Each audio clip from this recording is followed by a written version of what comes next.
Halo sahabat religi, jangan lupa nonton dan subscribe. Action. Oke, Assalamualaikum warahmatullahi wabarakatuh. Selamat sore, Shalom, salam sejahtera untuk kita semua. Om Swastiastu, Namo Buddhaya, salam kebajikan. Terima kasih, sore ini kita jumpa lagi di podcast Kemenak Kabupaten Konawe Selatan. Hari ini kita kedatangan tamu yang gak kalah spesial seperti biasanya, yaitu penyuluh agama Hindu dari jauh kita datangkan. Iya, bener banget, Mas. Apa yang benar? Jauhnya. Jauh.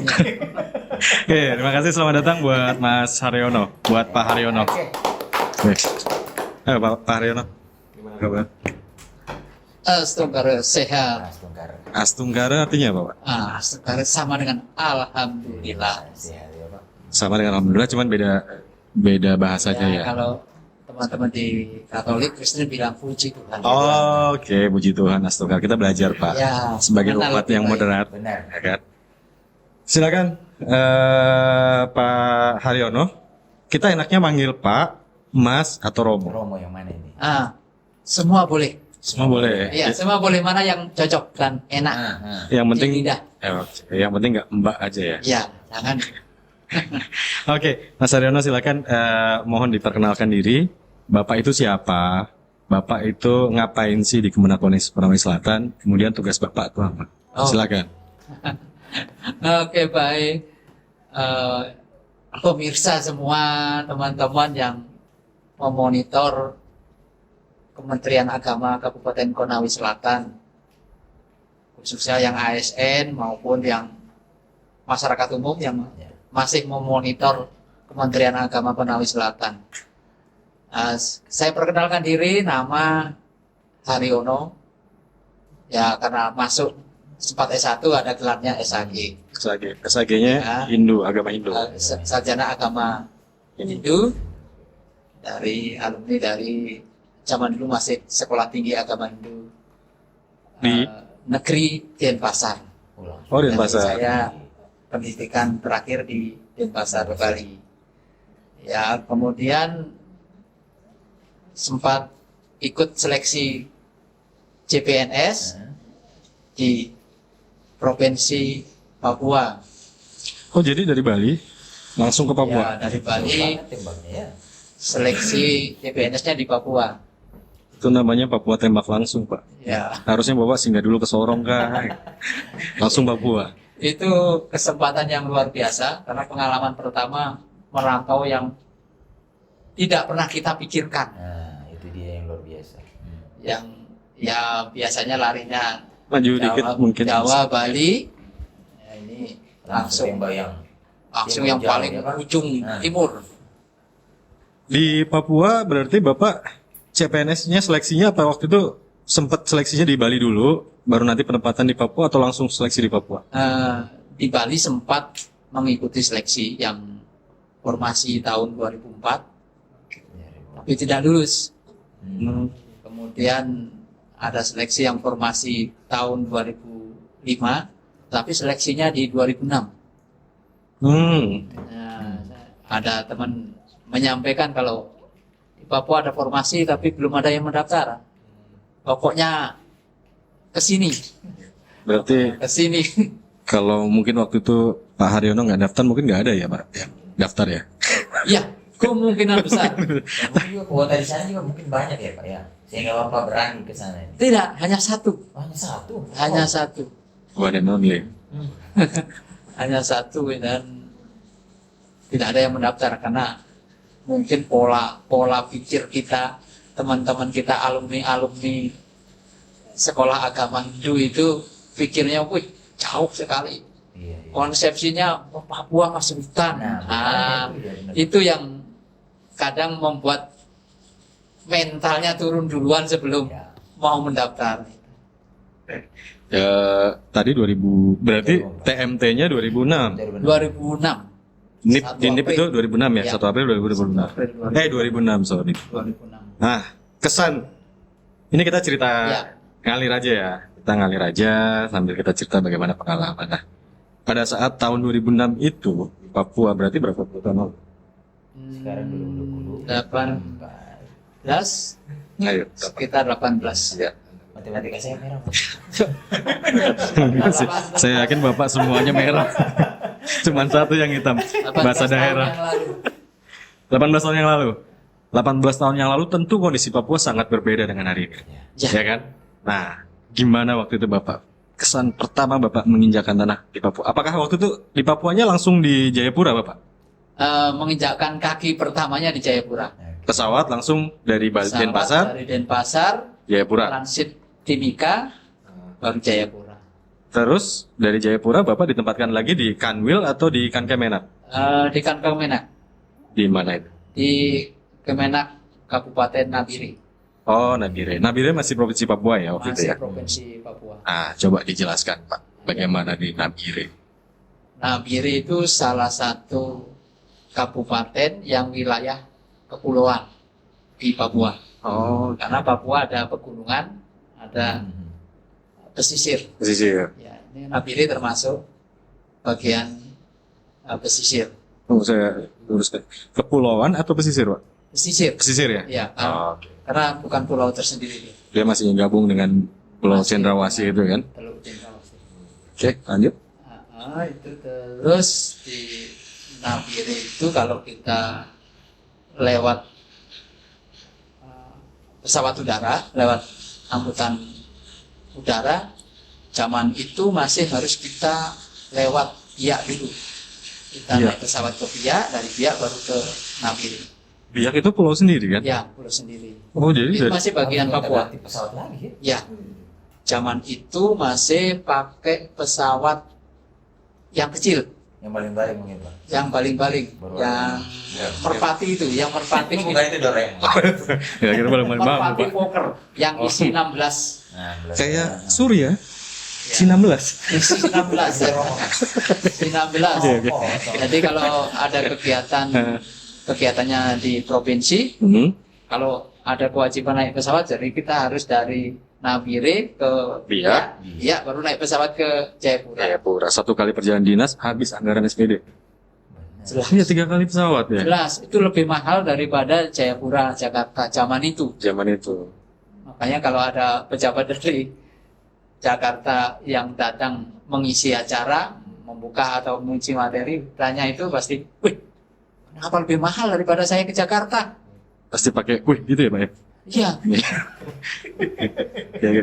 karena tidak sesuai anggarannya di DIPA dengan realnya. Karena kalau di DIPA zaman itu ditulis Nabire Jayapura itu 1.800.000. Waktu itu. Ya. Dianggap PP. Tapi kalau kita jalan itu 1 kali saja habis. Nah, kita balik ke tadi pertanyaan. Kayaknya belum kejawab ya. Jadi kesan Bapak waktu pertama kali menginjakan kaki di Nabire ya. Karena tempat kerja Bapak kan di Nabire ya. Iya. Di kantor Kementerian Agama Kabupaten Nabire. Nabire. Bagaimana yang Bapak rasakan di sana? Mungkin kondisi lingkungan sosialnya, budayanya, atau ya mungkin Bapak bisa ceritakan. Iya. Pertama masuk Nabire dari Jayapura saya naik kapal. Kapal laut yang besar lah, KM. Dorolonda yang besar-besar itu. Itu sekitar 18 jam perjalanan laut Wow. Dari Jayapura. dari Jayapura. Jadi kita berangkatnya malam, berarti sampainya tengah malam besoknya. Besoknya. Ya, besoknya. Dan kondisi itu kita kan belum kenal wilayah Papua dengan baik. Iya.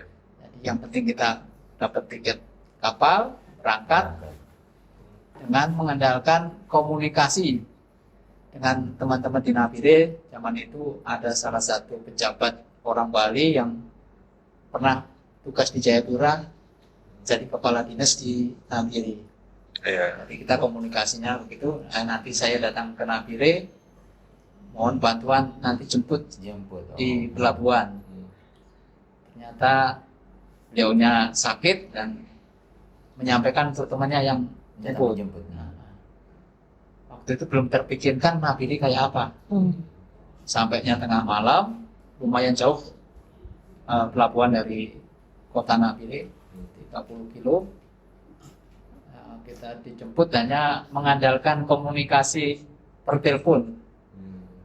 Mas Haryono, ciri-cirinya pakai apa? Ini orang buta bukan orang buta ini. Baju warna ini, topi warna ini. Enggak buta. Kasih tahu warna. Buta. Saya Saya mengenal tuh. saya tunggu di gerbang pelabuhan. Saya kira gerbang Ranome itu. Pintu keluar. Oke.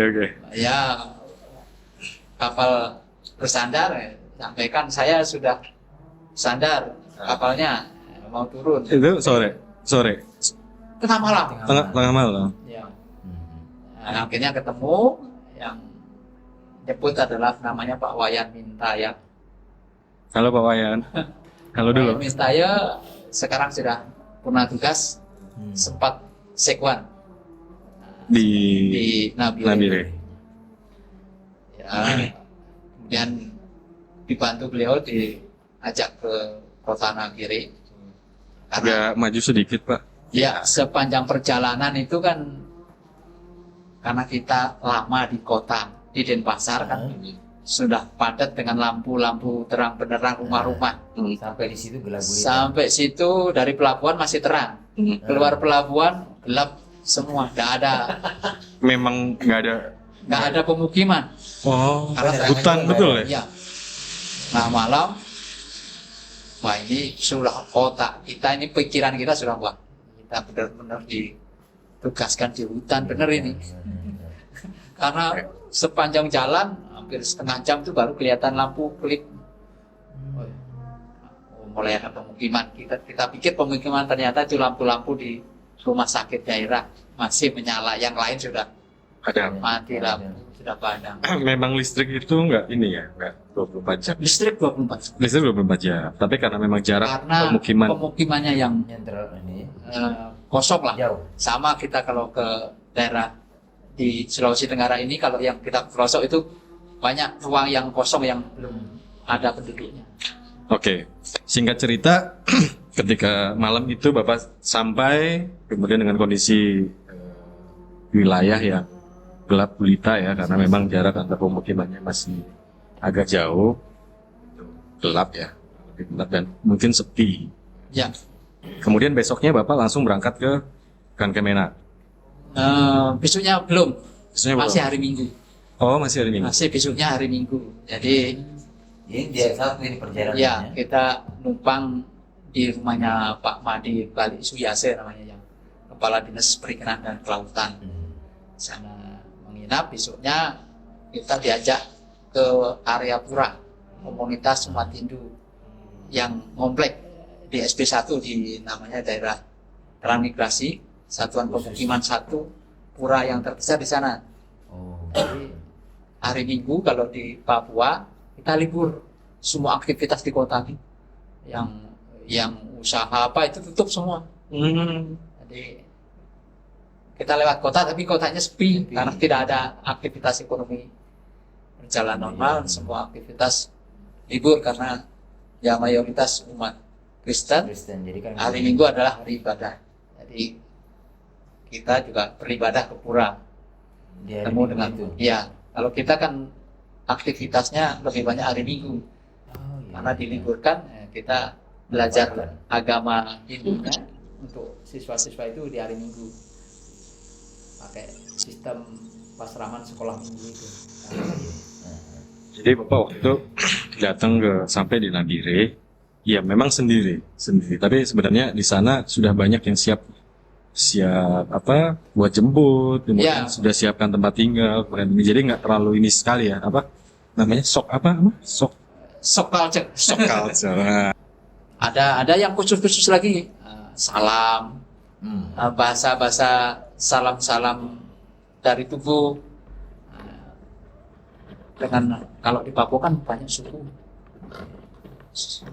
Kalau di Nabire itu suku yang besar kan suku Mi sama suku Dani yang cukup banyak, ada hampir semua daerah di Papua ada suku Dani.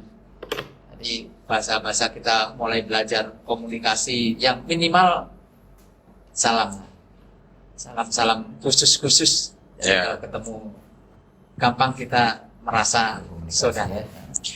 Oke, mungkin itu singkat ya tentang bagaimana pengalaman Mas Haryono, Pak Haryono Toromo begitu pertama kali tiba di Nabire di Papua.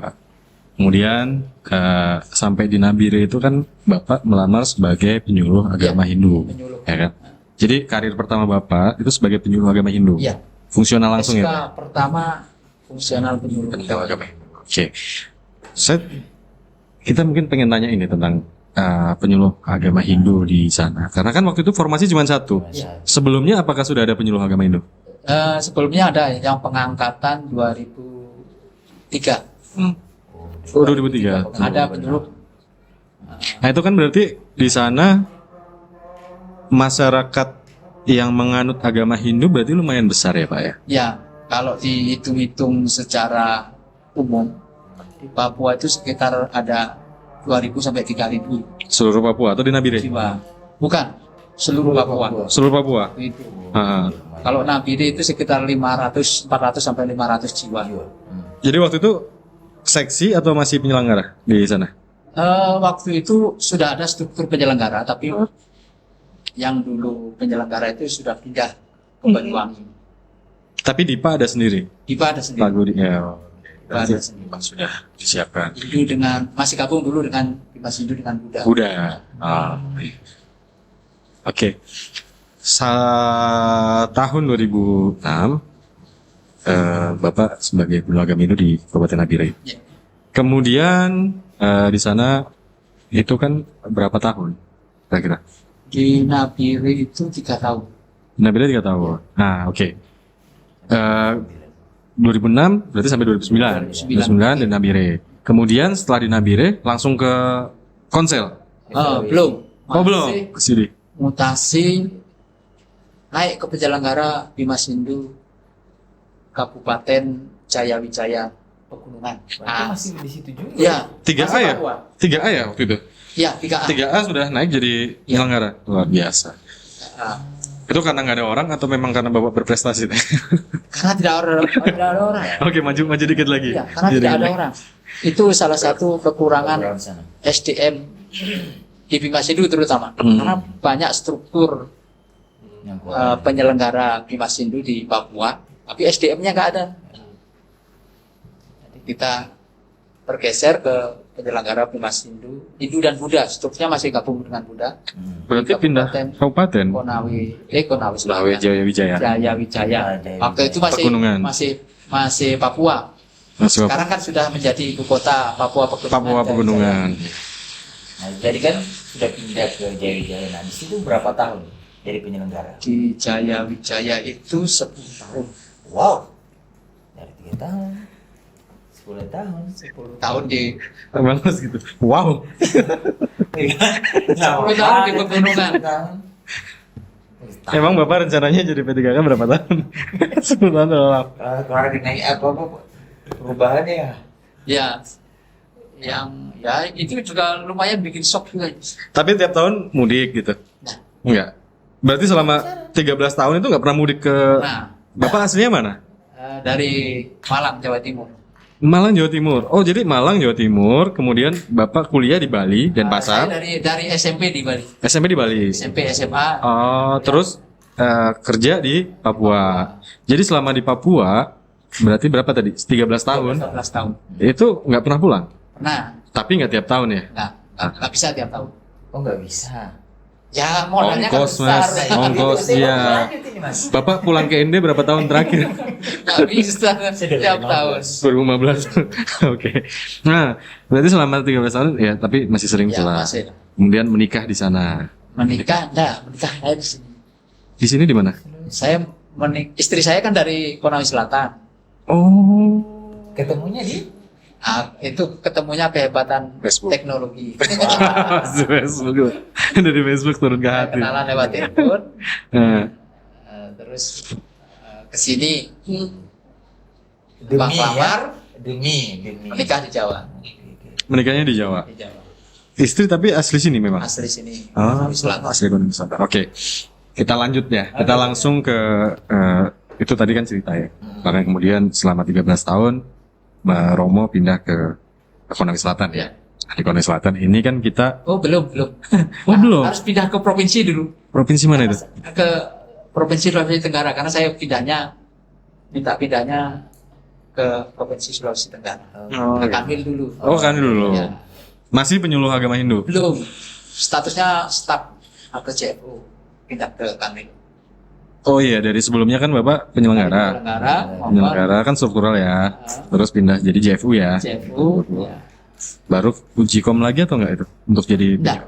misioner? Itu kita lewat proses impasing. Oh, in passing ya waktu itu. Ya, impasing. In passing kemudian Di penempatannya. 2021 ada impasing ke Pelulo. Nah, Nah, saya dengan beberapa teman ikut. nah, Yang di provinsi Sulawesi Tenggara kita bertiga. Yang ikut impasing tapi yang lulus berdua. Ah, yang Dengan saya sama. saya dulu rekomendasi untuk penyuluhnya minta rekomendasi dari Kepala Kantor Konawe Selatan dengan Pak Pandi Juliana. Kita rekomendasi dari Kota Kendari, jadi Pak Pandi lulus penempatan di Kota Kendari, saya di Kabupaten Konawe Selatan. Jadi kan tadi sempat jadi staf di Iya. Kanwil. Itu berapa tahun sebelum? Dari 2020 sampai 2021, berarti setahun. Pas tahun dia. Ya. Oke, tapi kok baru masuk di sini 2024? 2024, ya, 2024. Ya. Masih nggak selama ini? 2024. Aduh. 2024. Iya kan? Sama. oke. Nah, 2024 jadilah penyuluh di Kabupaten Konawe Selatan Kementerian Agama. Yang Bapak lihat nih, kita langsung ke ini ya, ke tugas Bapak sehari-hari kan sebagai penyuluh agama. Dulu tentu kan habis sih kerjanya kan menyuluh ya, Ya. menyuluh. Nah, mungkin bisa dijelaskan Mbak, tugas Bapak sebagai penyuluh itu apa aja? Hmm. Ya, kalau proses tugas sebagai penyuluh kan yang inti adalah penyuluhannya. Tapi sebelum penyuluhan kan kita harus punya persiapan minimal bahan punya. Kalau bahannya punya, berarti kita harus cari bahan juga. Banyak di toko teks tuh. Ada bahannya lah. Ada bahannya untuk kita bahan untuk penyuluhan. Tapi kita juga perlu pemetaan wilayahnya. Oke ya. Wilayahnya kita konser ini kan lumayan luas dan persebaran umat itu juga lumayan, hampir semua kecamatan ada umat Hindunya. Jadi ini sekaligus pemetaan umat dan tempat ibadahnya. Minimal kita informasi lebih awal bahwa kita di Konawe Selatan ini sudah punya penyuluh agama loh. Nah, kalau membutuhkan tenaga penyuluh, tinggal menginformasikan atau menyampaikan bahwa kami ada kegiatan perlu bimbingan dari penyuluh. Nah, kalau untuk Romo sendiri pemetaan konselnya secara khusus bagaimana untuk penyuluhan? Saya umum. Oh, umumnya berarti lebih luas kan? Iya. Putu kan mau berapa ya? Putu itu siapa? Karena Nggak terjangkau. karena memang statusnya kan penyuluh kabupaten. Betul. Nah, sama aja penyuluh kabupaten, hanya kita perlu Dan tidak boleh pilih pilih Romo kan? ya Betul. Nggak sopan tuh. mengklasifikasikan, harus mengklasifikasikan lagi, karena kita bertiga sekarang, Iya. kan harus dipetakan lagi wilayah mana yang mau dikonsentrasi. Tapi secara umum, kapan umat meminta di wilayah Konawe Selatan, kita juga siap. Kalaupun ada dari luar Konawe Selatan yang membutuhkan kita juga berusaha untuk melayani, karena kewajiban kita memberikan penyuluhan. Nah, ini kita mau nanya mungkin lebih spesifik ya, Pak ya. Karena kan mungkin banyak yang belum tahu tentang kok orang Hindu tuh kalau meninggal dibakar gitu, ngaben gitu. Ya. Ada yang ngaben, ada yang kremasi gitu kan.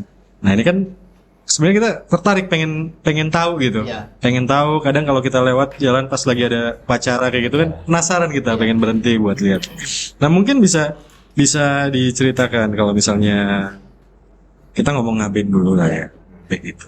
Maksud dari Oh iya, kita pemahaman dasar dulu bahwa kehidupan kita ini ada hidupnya, ada berkembangnya, ada matinya. Di proses matinya ini ada upacara prosesi kematian ini. Kalau di Hindu kan badan ini kalau sudah mati kan dianggap sudah harus dikembalikan ke penyusun asalnya. Karena sebagian besar badan fisik ini kan tersusun dari namanya Panca Mahabhuta. Zat-zat itu ada yang dari unsur api, unsur air, unsur tanah, unsur angin, unsur akasa. Itulah Nah, Panca Mahabhuta ini yang di Coba apa saja unsurnya? Panca Mahabhuta apa? Udara, ya, bayu, tanah, api. api saja. Iya, itu mirip-mirip dengan avatar itu. Iya. Tinggal kalau kita hidup kita bisa olah jadi kekuatan apa itu. Benar. Tapi ketika sudah mati itu harus dikembalikan ke sumber asalnya. Kalau dikebumikan boleh, tapi lama proses. Oh boleh juga ya Romo? Boleh. Kan kita di kirain Jawa, nggak boleh. di Jawa secara umum masih banyak dikebumikan. Oh di Jawa masih kayak gitu. Ya, masih sebagian besar dikebumikan. Nah kan kita sering lihat tuh kayak gini. Ada yang dikremasi. Ya. Ada yang di ngaben itu tadi Ya. upacara yang kayak apa ya ngaben tuh ya apa ya? Ya, karena menggunakan sarana. Oh ada ngaben yang nggak menggunakan sarana. Nah, kalau mau yang simple artinya menggunakan sarana simbolik ini kan lebih. Maksudnya sarananya itu apa? Yang nggak simbolik itu apa? Ya, ada istilah puspa sarira. Artinya yang dibakar itu simboliknya, bukan Jasadnya. Jasadnya. Ada beberapa daerah yang masih menggunakan sistem seperti itu. Nah kalau Ada. simbolnya yang dibakar Romo, terus yang ininya diapakan? Ya, ditanam, Oh gitu. ditanam, dianggap sudah Iya. selesai, tidak ada. Tapi kan Kan itu yang tadi yang ya agak sedikit dari segi finansial ya. ada dari memang ada adat-adat yang masih menggunakan sistem simbol. Aturan-aturan adat yang mau nggak harus Nggak harus. fisiknya yang dia, tapi secara umum kan fisiknya. Iya. Ini secara umum supaya cepat sempurna kembali ke unsur-unsur penyusunnya. Ini yang fisiknya dengan ngaben itu diperabukan itu. Diperabukan, jadikan abu. Ya, ngaben kan Apa? abuan, Oh ngaben tuh ngabuan. menjadikan abu. Bahasa Bali ya. Ya. Bahasa Bali. Nah, bahasa Jawa juga nanti jadi perabuan jadinya. Perabu. Prosesi perabuan dari fisik yang berbentuk jadi abu, yang berikutnya dilakukan prosesi pembersihan, penyucian lagi supaya sang jiwanya ini nanti dianggap sudah jiwa yang suci, yang masyarakat Bali sering buatkan diingin atau ditempatkan di tempat sucinya yang disebut Dewoyang. Dewoyang. Ya sudah Dewa Pitara, nanti dia sudah dianggap roh leluhur yang suci, yang patut ditempatkan di tempat suci keluarga, yang merajat sangga itu di situ ada ruang khusus untuk pemujaan leluhur yang sudah dianggap suci. Nah, terus kalau misalnya ini kan sudah yang ngaben. Ya. Nah, bagaimana kalau misalnya berlaku juga nggak kalau dengan kremasi seperti itu? Laku. Artinya kremasi kan dia lebih pada menggunakan mungkin sistem oven, Ya. Nah, ya kan? Sistem oven seperti Ya. itu kan dalam tanda kutip lebih canggih lagi kan Ya. ya dibanding ngaben. Ngaben kan alam terbuka. Ya. Nah, sedangkan kremasi mungkin ada satu oven khusus. Ya. Kayak misalnya kalau di Kendari itu yang pernah saya lihat misalnya Kendari. di Ponggolaka itu kan ada tempat Ya. kremasi untuk mereka. Itu di Punggolaka masih sama sistemnya. Oh sama juga ya. Dia pakai kompor, masih pakai kompor, hanya dia pakai gedung. Iya, Ada gedung tertutup, jadi tidak kelihatan waktu prosesi perabuannya, membakarnya itu hanya petugas saja yang Ya, melihat. Secara umum kan yang masih masyarakat adat masih pakai yang terbuka dengan menggunakan kompor juga. Nah, berarti sama dengan ini ya Roman. dengan Ngaben. Saya pernah melihat Ngaben itu juga ada beberapa orang, misalnya gini, ini yang jasadnya. Terus dia dikelilingi oleh semacam tim Ya. yang akan mengeksekusi Ya. si yang jasad ini. Artinya entah itu menombak bagian-bagian vital supaya dia tidak meledak atau apa segala macam. Memang ada seperti Ya. itu ya. Memang ada, karena itu langsung dibakar. Hanya misalkan di bagian-bagian tubuh tertentu, kepala kan ada cairan, Ya, kuota ya. itu kan prosesinya agak lebih lama membakarnya untuk hancur dari. Oh, Pasti akan jadi ledakan karena cairan di dalam kepala tuh. itu orang khusus atau dari Tidak. keluarga? Itu petugasnya yang membakar. Petugasnya memang ya. Tugasnya. Itu nggak boleh sembarang orang atau Boleh. Oh, boleh. Yang petugas yang membakar itu. karena kan kita Hanya tahu waktu khusus mau membakarnya itu baru keluarga. Oh, keluarga yang ini. Keluarga yang menyalakan apinya.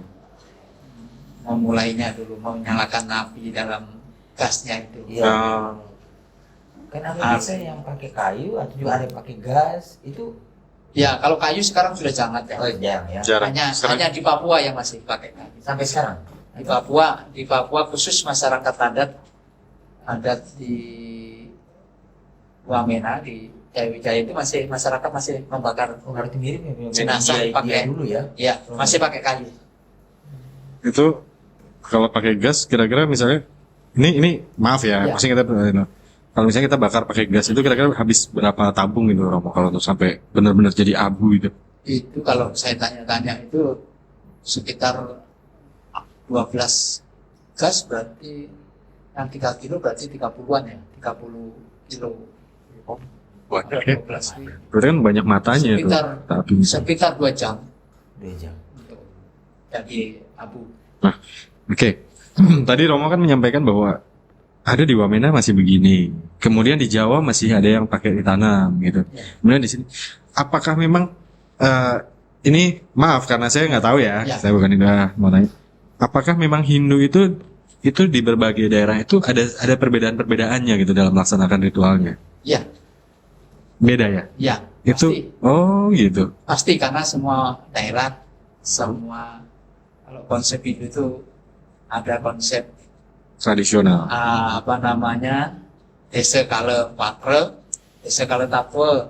Artinya Desa itu sesuaikan dengan tradisi daerah tersebut. Oh, disesuaikan dengan budaya. Ya, waktunya, keadaannya, situasinya. Dari penyesuaian itu. Kayak tadi, Makanya penyesuaian itu. Hindu di Indonesia, di Bali, itu beda dengan di India.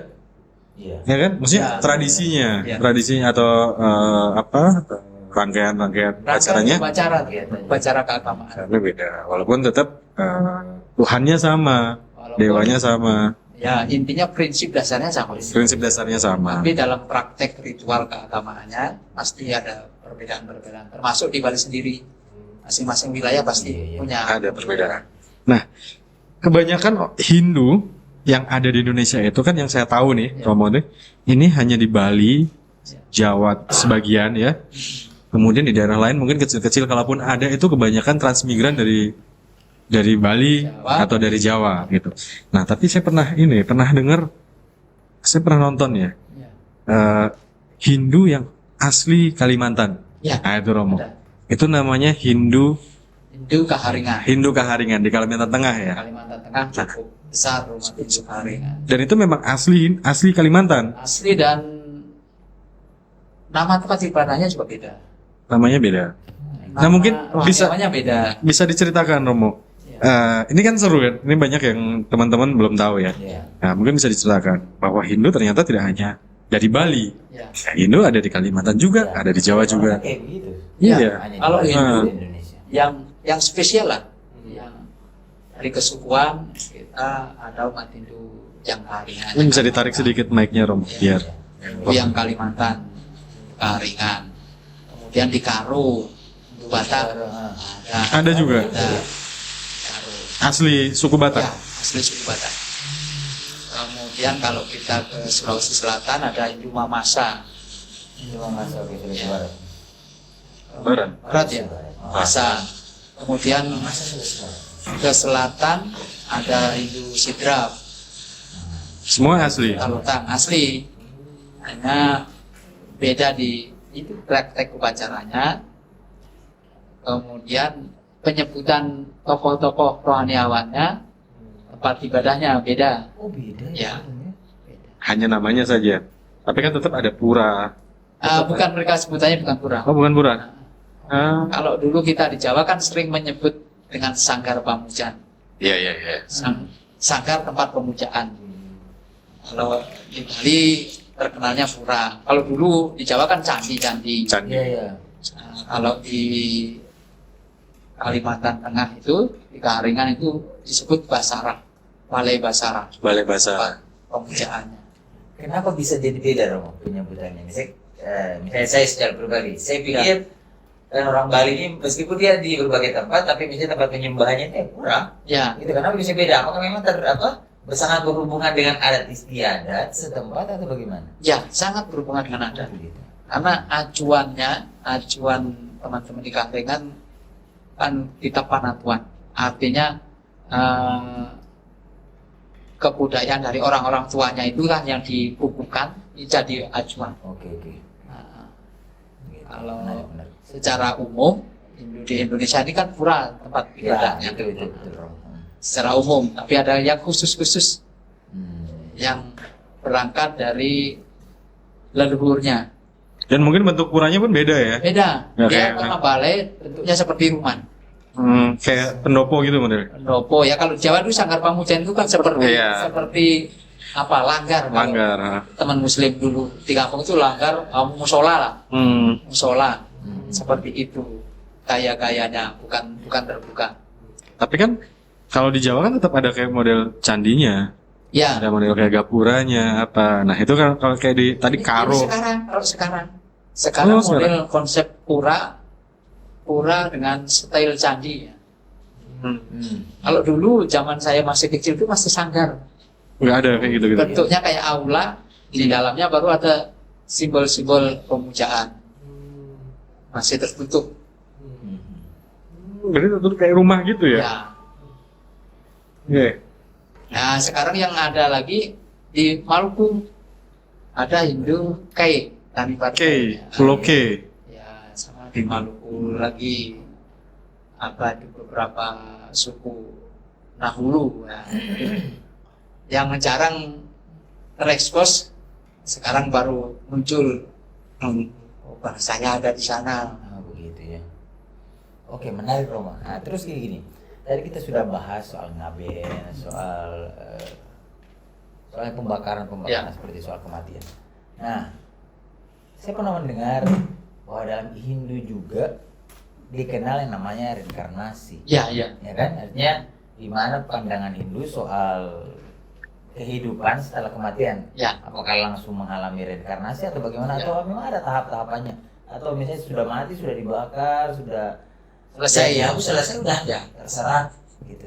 Terus di Hindu sendiri bagaimana kalau itu? Ya, kalau di Hindu kan salah satu keyakinan dasarnya adalah reinkarnasi atau bukan bahwa kelahiran kembali. Nah, Kapan dia melakukan reinkarnasi? ya. Itu berkaitan dengan karma, wasana karmanya. Semasa hidupnya. Ya, karena setiap kita lahir ini kan melakukan tindakan, melakukan karma. Iya.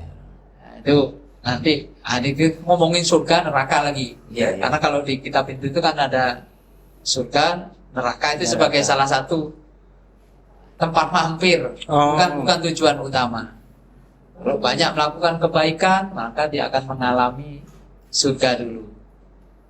Tapi saya pernah dengar misalnya tapi Reinkarnasi. reinkarnasi misalnya mungkin sebelumnya dia manusia. Ah. Terus mungkin kehidupan berikutnya dia jadi binatang. Ya, bisa. Bisa seperti itu ya? Iya, Kayak cepat kayak gitu. iya. Gitu. Nah, saya banyak gara-gara nonton kayak gitu. Ngerasati. Sama dengan yang itu mirip-mirip kita dengan falsafah di Buddha. Masa Buddha mencapai pencerahan itu kan kelahiran dari berjuta-juta kali kelahiran. Nah, kalau kita pahami secara logis bahwa setiap tindakan kita yang baik akan membawa ke kebaikan, ke surga lah. Yang buruk akan ke ke neraka, ke kesengsaraan. Tapi kan itu hanya sementara, Rom. Sementara, Sementara. Kemudian yang lama itu kan nanti ketika dia bereinkarnasinya ya. ya Sorga itu maksudnya lama itu ada waktunya nggak? Ditentukan nggak? sesuai karmanya. Sesuai karmanya. Artinya kalau dia jahat selama 60 tahun kemudian dia meninggal berarti 60 tahun dulu di sorga gitu. Iya, Di neraka maksudnya. iyalah. Oh. Tapi berikutnya kan nanti ada kelahiran yang namanya naraka juta, swarga juta. Kelahiran dari surga, kelahiran dari neraka. Kalau kelahiran dari neraka pasti yang jelek-jelek, yang rendah-rendah dengan kejelekan-kejelekannya. Oke. Termasuk juga lahir sebagai bakteri, lahir dari binatang, dari tumbuhan ke binatang. Berarti memang kita begitu kaya ya, dengan berbagai macam kekayaan agama ya, dari pemikiran-pemikiran yang sudah diberikan oleh Romo. Ya. Dan yang terpenting bagaimana kita menyikapi untuk bisa saling menghormati keyakinan masing-masing. Ya. Itulah prinsip dari beragama. Kita moderasi beragama itu bukan berarti kita memoderatkan agama, tidak, tapi bagaimana cara kita memeluk agama dengan cara yang moderat. Karena kita sebagai makhluk sosial hidup di Indonesia dengan perbedaan suku, budaya, dan agama. Mari kita saling menghormati, saling menjaga. Mungkin teman-teman sekalian, ini diskusi kita perdana untuk bimbingan masyarakat Hindu. Ada kemungkinan nanti bisa dilanjut ya, bisa lanjut ya di episode berikutnya. Masih banyak yang perlu kita Gali, perlu kita cerita. lagi. Iya, apalagi kalau saya latar belakang Muslim, kemudian Pak Febri latar belakang Katolik. Jadi kita saling belajar.